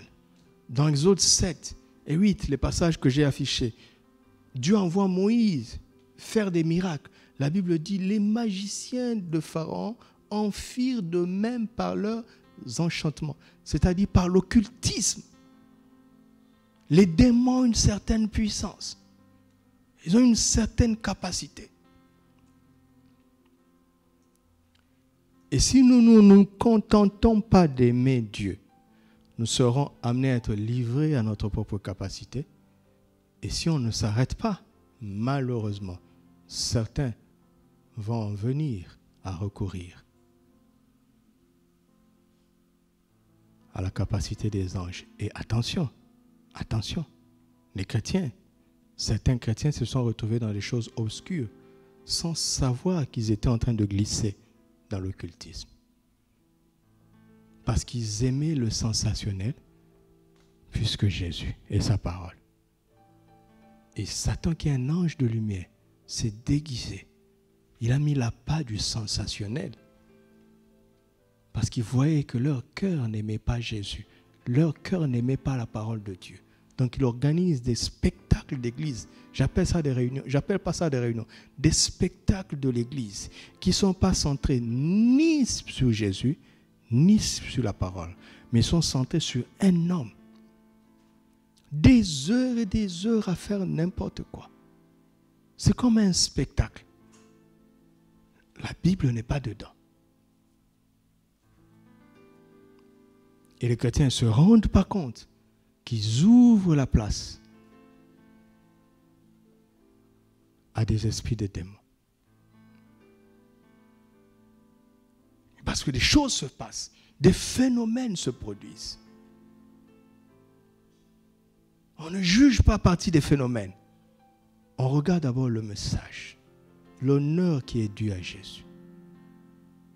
Alléluia. Sinon, on n'est rien. C'est clair?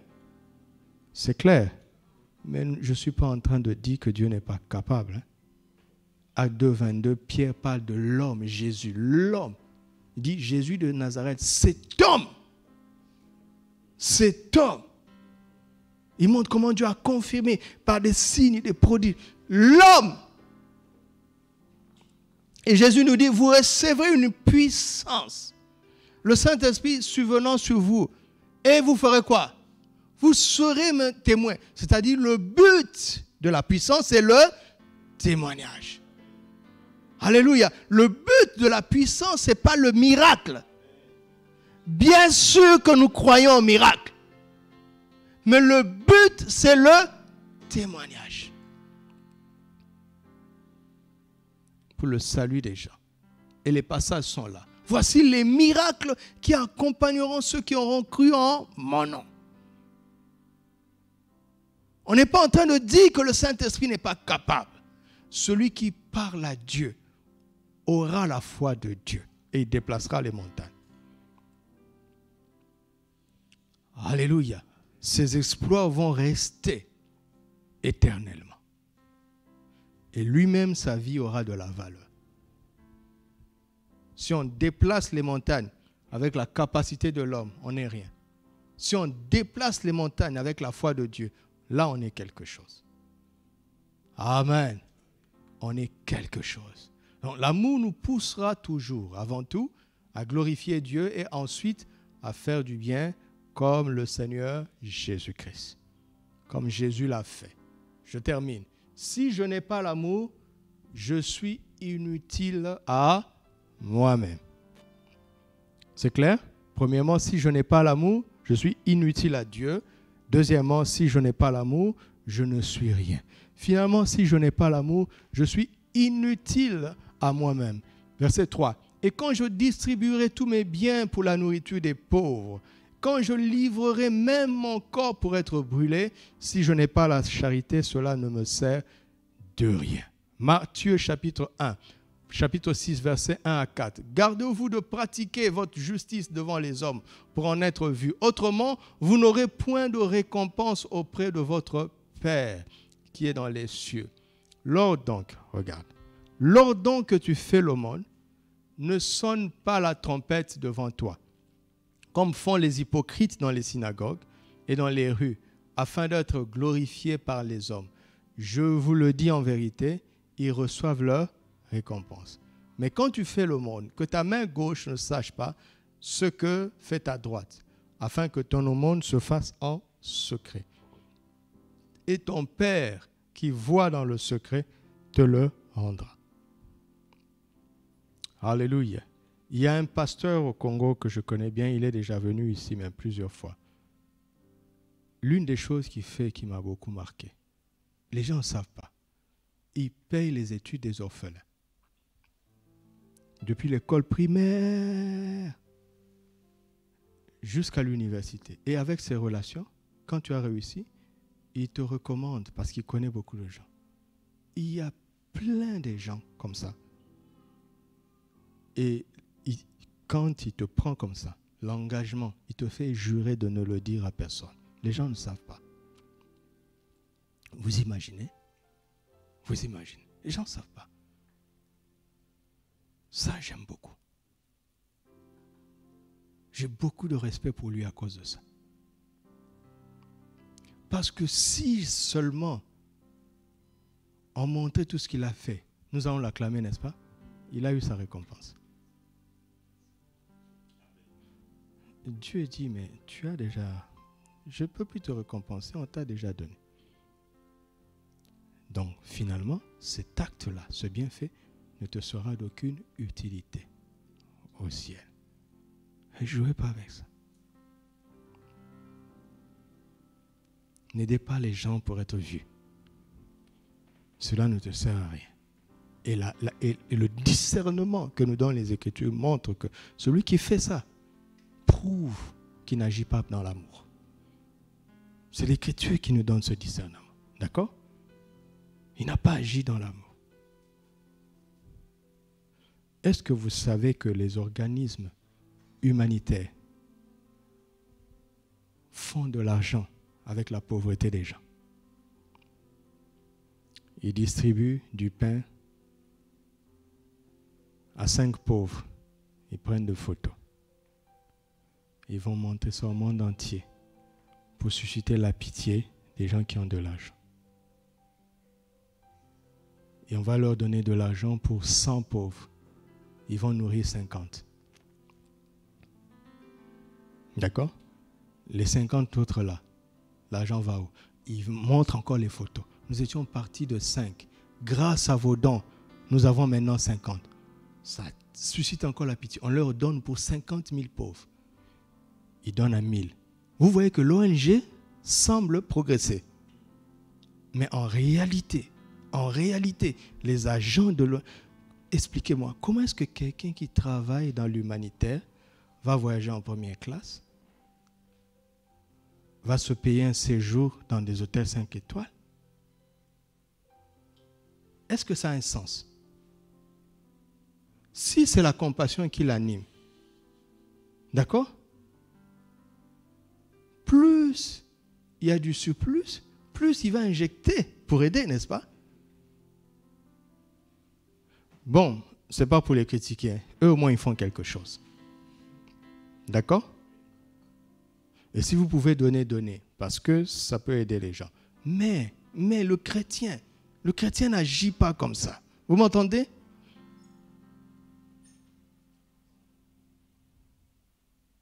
Regardez l'écart. Le billet en 2e classe et en 1re classe. Cet écart-là peut nourrir encore 10 pauvres. Si c'est vraiment la compassion qui anime cette personne, je ne dis pas qu'il faille se mettre à l'étroit, hein, mais il va être sensible à cet écart-là et voyager en 2e classe parce qu'il voit que l'écart-là va aider encore 10 pauvres. Mais on ne peut pas faire ça si on n'a pas l'amour. Vous m'entendez? Les gens font du business avec la pauvreté des gens. C'est dégoûtant.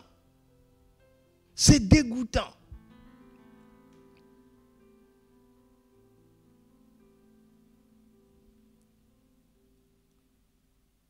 C'est pour ça que j'aime ce que Papa Karambiri dit. Il dit, si les chrétiens faisaient ce qu'ils ont à faire, les organismes humanitaires n'existeraient pas.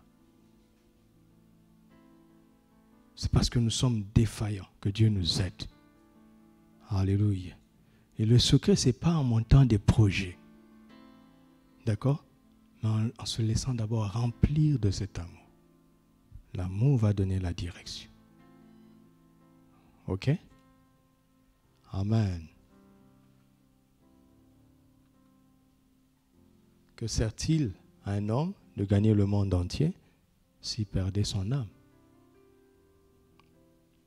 À quoi ça sert? L'amour permettra au Seigneur de se servir de nous pour sauver les autres sans que nous ne perdions nous-mêmes notre propre salut. Amen. Quel que soit le bien que tu as envie de faire, rentre en toi-même. Demande, quelle est ta motivation? D'accord? Pour nous tous là, pose-toi cette question. Quelle est ta motivation?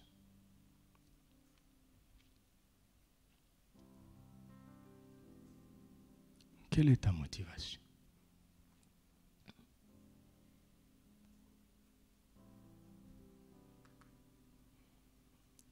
Alors, on ne termine pas dans le négatif, ok? Si je n'ai pas l'amour, je suis inutile à Dieu. Si je n'ai pas l'amour, je ne suis rien. Si je n'ai pas l'amour, je suis inutile finalement à moi-même. Si donc j'ai l'amour, je suis alors utile à Dieu, aux hommes et finalement à moi-même. Formidable, n'est-ce pas? Si j'ai l'amour, je suis utile à Dieu. Je serai utile à Dieu. Je serai utile aux hommes et je serai finalement utile à moi-même par la grâce de Dieu et pour sa gloire. Les passages sont là. Si j'ai l'amour, j'atteindrai les bonnes œuvres qu'il a préparées pour moi d'avance afin que je les pratique et ma capacité viendra de lui par sa grâce. Et ainsi de suite. Amen. Et on ne peut pas me dire que je suis rien, car j'ai été racheté à un grand prix. Comment est-ce qu'on peut me dénigrer si Dieu m'a jugé avec le prix du sang précieux de Jésus?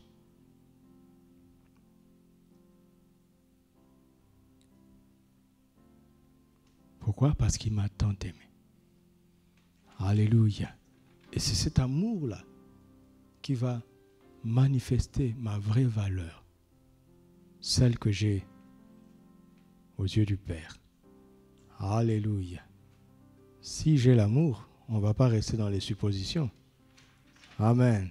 Sinon, je me contredis. Puisque j'ai l'amour. Si tu es en Christ, l'amour de Dieu a été répandu dans ton cœur. Tu as la nature de Dieu. Puisque j'ai l'amour, puisque j'ai la nature d'amour en moi, puisque je suis amour comme Dieu mon Père est amour, alors je sais, je crois et je confesse que je suis utile à Dieu. Amen. Je suis utile à mon prochain, je suis utile à ma génération. Et si le Seigneur ne revient pas, je serai utile à la génération qui vient. Et je serai finalement utile. Je suis utile à moi-même. Pourquoi? Parce que je suis amour. J'ai l'amour de Dieu. Alléluia. Ce n'est pas une supposition. Ces questions étaient là pour nous amener à réfléchir. Et à nous poser les bonnes questions et à réparer ce que nous devons réparer. Mais nous avons l'amour. Alléluia. Alors je sais, je crois et je confesse que je suis utile à Dieu. Par le mystère de l'amour, je suis quelqu'un aux yeux du Seigneur. Par le mystère de l'amour, je suis utile à mon prochain, à ma génération, aux générations futures. Par le mystère de l'amour. Et je suis utile à moi-même. Alléluia. Je suis utile à moi-même. Je suis né pour glorifier Dieu et par sa grâce pour être utile au monde et à moi-même. Je suis né pour glorifier Dieu. Alléluia. Lève-toi avec moi. Et c'est affiché là. Confesse cette confession toi-même. Ne le répète pas après moi. Confesse toi-même. C'est affiché pour que tu t'en serves toi-même. Je sais, je crois et je confesse que je suis utile à Dieu. Je suis utile à Dieu. Je suis utile à Dieu. Pourquoi? Parce que j'ai l'amour de Dieu en moi. L'amour a été répandu dans mon cœur. J'ai la nature de Dieu. Dieu est amour. Il est mon Père. Comme lui, je suis amour. Alors, je ne peux pas être inutile à Dieu. Je refuse d'être inutile à Dieu. C'est anormal pour moi de lui être inutile. Je veux rentrer dans ma vie normale maintenant, chaque jour. Merci pour la révélation de ta parole. Car ta révélation nous positionne effectivement là où nous devons être. Et elle nous permet de vivre comme nous devons le vivre. Je sais, je crois et je confesse que je suis utile à Dieu. Et si je suis utile à Dieu, je sais que je suis utile pour mon prochain. Je ne suis pas un problème pour cette génération. Je suis une solution pour cette génération. Je suis une solution. Je suis utile à mon prochain. Je suis utile à cette génération. Et les générations futures parleront de moi, de mon utilité à Dieu, qui m'aura rendu utile à ce monde. Je suis quelqu'un grâce à Jésus-Christ. Je suis quelqu'un. J'ai du prix à ses yeux. J'ai le prix le plus élevé, car il m'a évalué à la valeur du sang précieux de Jésus. On ne peut pas m'acheter dans ce monde, car l'or et l'argent de ce monde ne suffisent pas pour m'acheter. Ma valeur, c'est le sang précieux de Jésus. Je suis son fils, je suis son serviteur, je suis son ambassadeur, je suis son représentant. Alléluia. Je suis un sacrificateur et un roi. Je fais partie de la nation sainte. Je suis un citoyen du royaume des cieux. Voici toutes ces valeurs que Christ m'a données. Alors, je ne suis pas rien, je suis quelque chose. Je suis quelqu'un grâce à Dieu. Par l'amour que j'incarne, par l'amour que je témoigne, par l'amour que je manifeste, et je suis utile à moi-même. Il y a des gens qui se détruisent dans ce monde. Ce n'est pas mon cas. parce que j'ai l'amour de Dieu. Mes choix sont bénéfiques finalement à moi-même aussi. Je ne m'auto-détruis pas. Je ne m'envoie pas dans le désordre. Je ne m'envoie pas dans le décor. Je ne m'envoie pas dans la destruction, car je suis aussi utile à moi-même. Alléluia. Je suis utile à moi-même. Et à partir de cet instant, l'onction de sagesse coule maintenant. Recevez cette onction au nom de Jésus. Ne faites plus jamais rien pour votre propre destruction. Alléluia. Alléluia. Sous cette onction, il y a des paroles qui viennent comme ça. Voici la première parole que j'entends. Le regret ne fera plus partie de ton histoire. Le regret ne fera plus partie de ton histoire. Je t'accorde la grâce d'arrêter de faire les choix que tu regrettes. Je t'accorde la grâce d'arrêter de prendre des décisions que tu regrettes. Reçois-le maintenant au nom de Jésus. J'ai vu ton intérêt à mon amour. J'ai vu ton intérêt à m'aimer dans ton cœur. Alors je t'accorde la grâce de la sagesse pour que tu sois finalement utile à toi-même. Beaucoup à partir de maintenant, dans des situations diverses, dans des situations les plus variées, vous pourrez parler maintenant comme Pierre. Ce que j'ai, je te le donne. Le temps où tu regardais à ce que tu n'as pas est dépassé maintenant. Je t'ouvre les yeux du cœur afin que tu prennes conscience de ce que j'ai mis à ta disposition pour aider les autres. Et pour prendre conscience de cela, tu dois demeurer dans l'amour. Pour aider les autres sans intérêt, tu dois demeurer dans l'amour. Et cette grâce est disponible maintenant pour celui qui le veut. Cette grâce est relâchée maintenant au nom de Jésus. Cette grâce est relâchée maintenant. Relâchée. Au nom de Jésus. Au nom de Jésus. Au nom de Jésus, à partir de maintenant, les commandements du Seigneur, ces ordres ne seront plus pénibles pour toi. Il y a des gens qui, par obéissance à Dieu, ont fait des sacrifices pénibles. Certains se demandent même comment ils ont tenu. L'Esprit me dit de te dire, c'est l'amour que tu as pour le Seigneur qui t'a donné de tenir. C'est l'amour. C'est l'amour. Cet amour est relâché, cette grâce est relâchée maintenant. Chaque ordre que le Seigneur te donnera ne sera plus pénible. Tu vas obéir aisément grâce à l'amour. Demeure dans cet amour. Demeure dans cet amour. Demeure dans cet amour. Ta vie se trouve dans cet amour. Ton progrès se trouve dans cet amour. Ton accomplissement se trouve dans cet amour. Au nom de Jésus. Au nom de Jésus. Demeure dans cet amour. Demeure dans cet amour. Demeure dans cet amour. Au nom de Jésus. Alléluia. Il y a des gens qui souffrent beaucoup du sentiment d'inutilité. Tu vois que tu as l'impression d'être inutile. Quand il y a des choses importantes autour de toi, on ne demande pas ton avis. Tu as vécu ça en famille, et même ici dans ce pays, tu te rends compte que cela te poursuit. Même avec les amis, les collègues. C'est comme si ton avis ne comptait pas. Et cela a amené une grande frustration en toi. Tu as commencé à te renfermer. L'Esprit me dit de te dire, tu as les clés pour corriger ça. Donne de l'amour. à ceux qui ne te calculent pas, à ceux qui te donnent l'impression qu'ils ne te comptent pas. Donne de l'amour. Tu vas voir, ça va tout changer. Ce n'est pas une question d'argent, ce n'est pas une question de formation intellectuelle.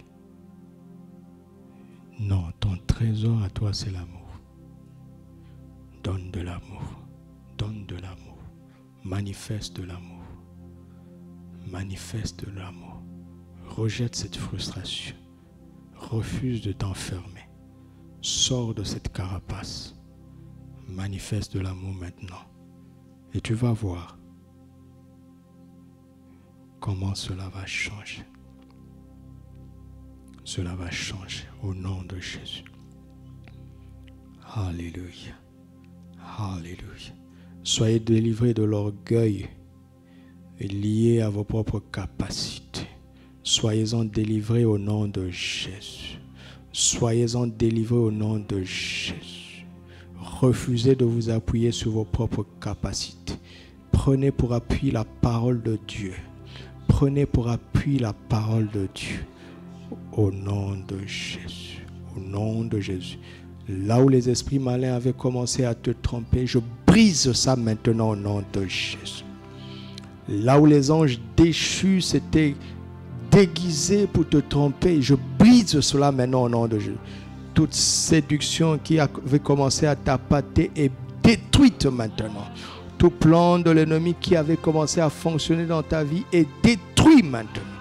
Avec l'autorité du nom de Jésus, je détruis cela maintenant au nom de Jésus.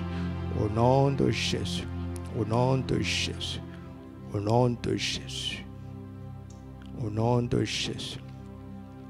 Tu as eu des visitations maléfiques.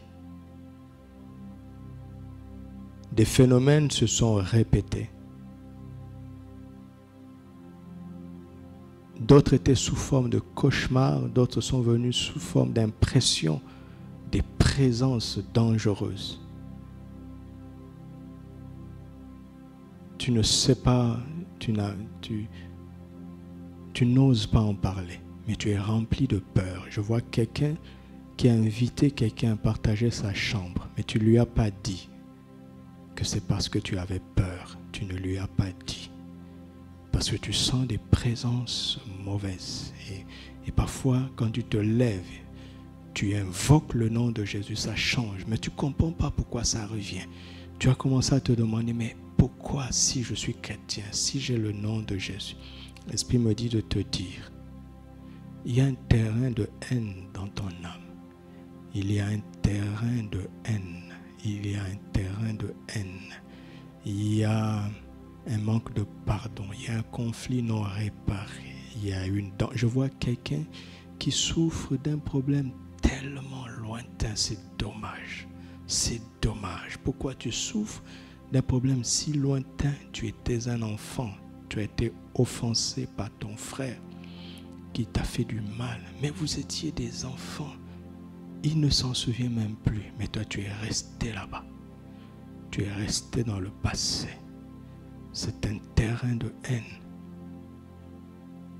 qui attire des esprits impurs, comme la saleté attire des cafards. Rejette ça maintenant et l'atmosphère autour de toi va changer. Tu n'auras plus à craindre ces visitations. Tu n'auras plus à les craindre.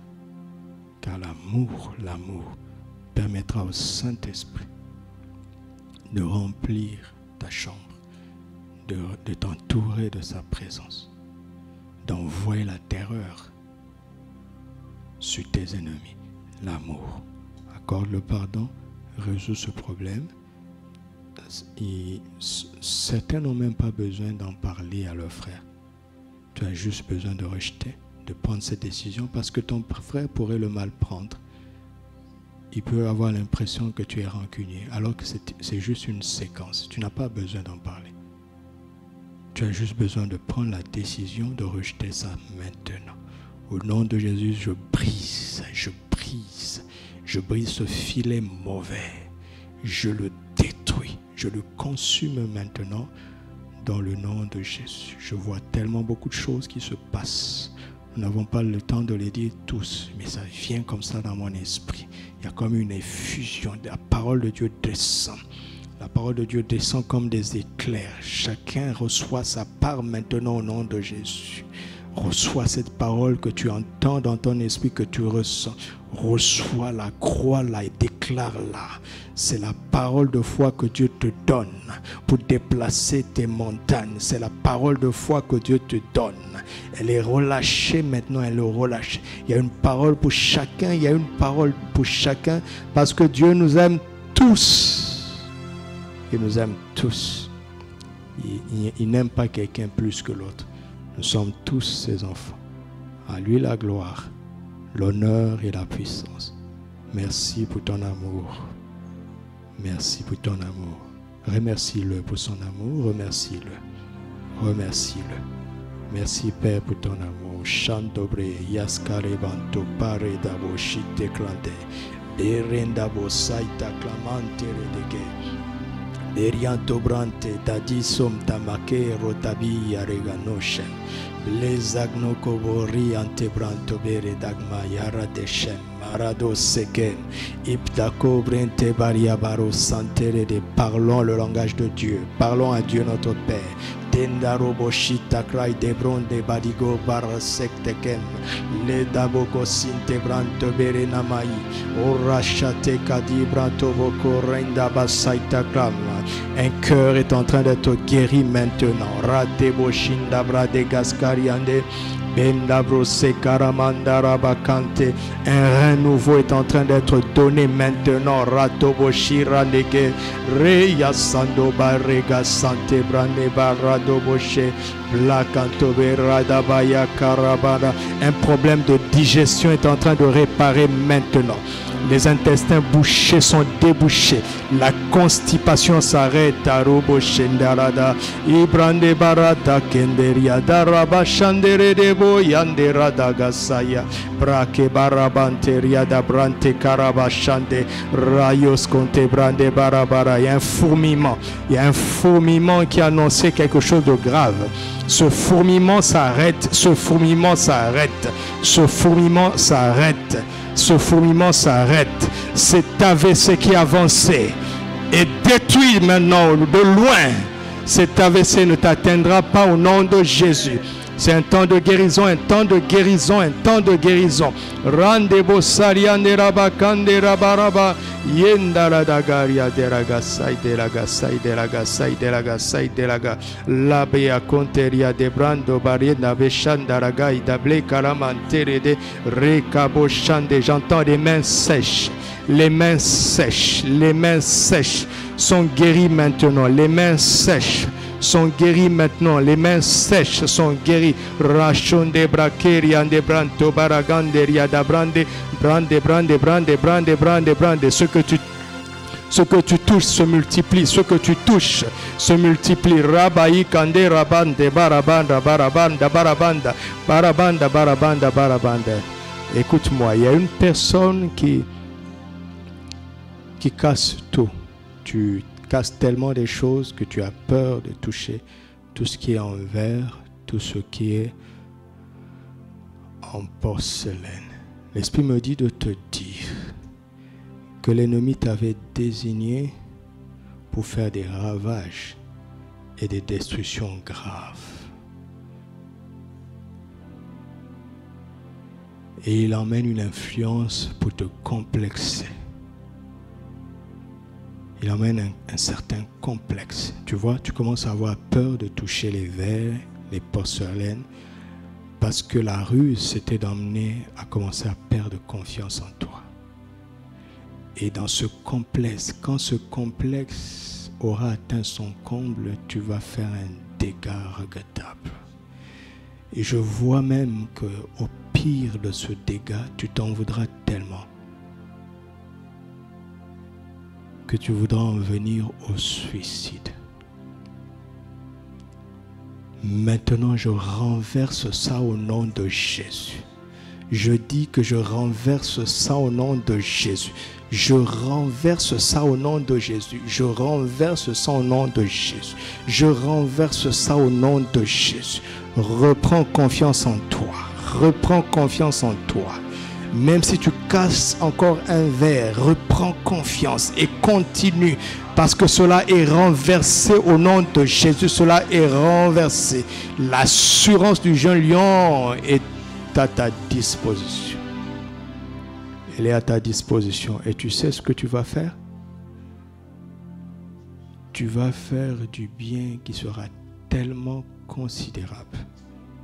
Tellement considérable que les gens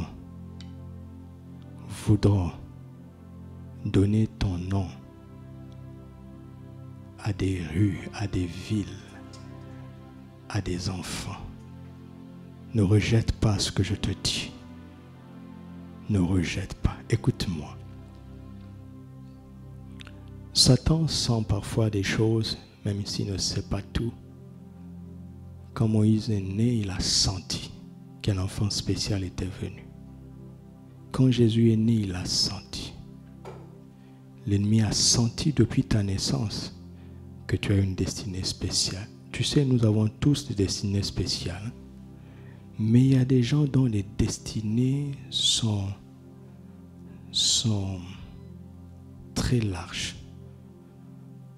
Ça ne fera pas de toi quelqu'un de plus grand que nous. Mais ton mandat à toi, c'est de réparer les villes, de réparer des nations, de réparer des vies. Ce que Dieu a prévu pour toi est tellement grand que l'ennemi a dit, si on n'agit pas maintenant, on aura du mal. Et crois-moi, c'est de toi que je parle. Tel que tu es là, Dieu a prévu ça pour toi. Dieu a prévu ça pour toi. Quand ils voudront nommer des rues en ton nom, refuse, d'accord? Tu n'as pas besoin de cette récompense. Au ciel, il y a des portes qui portent le nom des apôtres. Tu comprends ça? Tu comprends? C'est ça que tu dois viser. Alléluia. Prions pour cette personne. Il y en a plusieurs. Prions pour elle. Parce qu'il se peut que nous soyons les heureux bénéficiaires de cette grâce dans leur vie. Prions pour eux en esprit. Pareto chate krade baradada. Bande kraito bresa ita blande karaiba shanderia da krade bo resa kainde. Barianto brate keria sharabaya. Baragada, baragada, baragada, baragada, baragada. L'esprit d'incrédulité est brisé au nom de Jésus. L'esprit de complexe est brisé au nom de Jésus. L'esprit de timidité est brisé maintenant. L'esprit de force, d'amour et de sagesse s'installe. L'esprit de force, d'amour et de sagesse s'installe. L'esprit de force, d'amour et de sagesse s'installe. À la gloire de Dieu. Alléluia. Béni soit le Seigneur. Alléluia. Gloire au Seigneur Jésus-Christ. Gloire au Seigneur Jésus. Alléluia. Alléluia. Gloire à Jésus-Christ. Gloire à Jésus-Christ. Gloire à Jésus-Christ. Alléluia. Gloire à Jésus-Christ. Gloire à ton Seigneur. Gloire à ton Seigneur.